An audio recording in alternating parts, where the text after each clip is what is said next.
మనం ఎప్పుడైతే సంకల్పం చేస్తామో ఆ దిశగా వెళ్తాం. సో, ఇక్కడ మనం గుర్తించాల్సిన విషయం ఏంటంటే, మనం సంకల్పం చేయంగానే భగవంతుడు ఇలా లైట్ ఫోకస్ కొట్టేసి, ఏదో అంత చేసేయాలి. మేము మాత్రం ఇలాగే కూర్చుంటాము అని అంటే మాత్రము సబ్జెక్ట్ రాంగ్‌గా అర్థం చేసుకున్నాం. అంటే మరి మేము ఈ భగవంతుడిని ఎందుకు పూజిస్తున్నాము? అన్నీ ఇంక మేమే చేస్తే ఆయనేం చేస్తాడు అంటే, ఆయన మనకు ట్రైనింగ్ ఇస్తాడు. భగవద్గీత అంటే ఏంటి?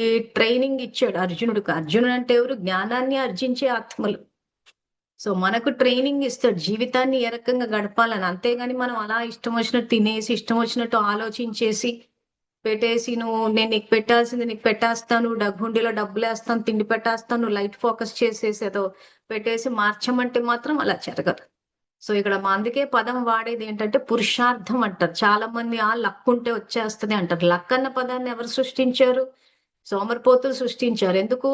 యాక్షన్‌లోకి రావడం ఇష్టం లేక. సో, ఇక్కడ భగవంతుడు ఏం జేస్తాడంటే, మనకు జ్ఞానాన్నిస్తాడు, శక్తినిస్తాడు. దాన్ని పెట్టుబడిగా పెట్టుకుని, మనము ఇక్కడ కర్మలోకి రావాలి. అంటే మనస, వాచ, కర్మన మూడిటిని మనం భగవంతుడు చెప్పిన ధర్మం ప్రకారం నడిపిస్తే, అప్పుడు ఆ మనసన్నది స్థిరంగా అవుతది. స్థితప్రజ్ఞ స్థితికొస్తాము. ఆ తర్వాత మన జీవితంలో కావాల్సిన అష్టైశ్వర్యాలు, ప్రాప్తులు వాటంతట అవే వెతుక్కుంటూ వస్తాయి. సో, భగవంతుడు ఇచ్చే అష్టైశ్వర్యాల ఆరోగ్యం గూడా వస్తది. సో, అది రావాలి అనంటే ఇక్కడ మన ఎఫర్ట్ ఉండాలి. సో, నేనేం చేయకుండా అలా అంత భగవంతుడే లైట్ ఫోకస్ కొట్టాలంటే, ఆయన సోమరితనాన్ని సమర్థించడు. సో, మనం అలా కూర్చొని ఆయన చెయ్యాలని ఎందుకు అనుకుంటున్నామంటే సోమరితనం వల్ల. కానీ భగవంతుడిచ్చే ట్రైనింగ్ ఎలా ఉంటదంటే జ్ఞానాన్నిచ్చి, మనం దాన్ని కార్యరూపంలోకి తీసుకురావాలి. కార్యరూపంలోకి తీసుకొస్తేనే రిజల్ట్ ఒస్తది. సో, ఎంతవరకు కార్యరూపంలోకి తీసుకురావాలంటే కొద్ది శ్రమ చేస్తే ఎక్కువ ఫలితం వస్తది. అందుకే ఒక బీజాన్ని నాటితే ఎన్నో ఫలాలొస్తది. సో, ఒకప్పుడు మేము సంపూర్ణ ఆరోగ్యంతో ఉండాలి అన్న సంకల్పం చేసినప్పుడే మాకు ఆ బుక్కు మా నోటీస్‌లోకొచ్చింది వేరే వాళ్ళ ద్వారా.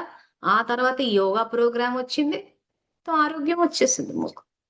ఆరోగ్యంగానే ఉన్నాం ఇప్పుడు అన్ని అసలు కొన్ని విషయాలు ఎట్లా ఉండేవంటే బ్యాంక్ ఉద్యోగం చేసేటప్పుడు ఇంక మా బతుకులు ఇంతే.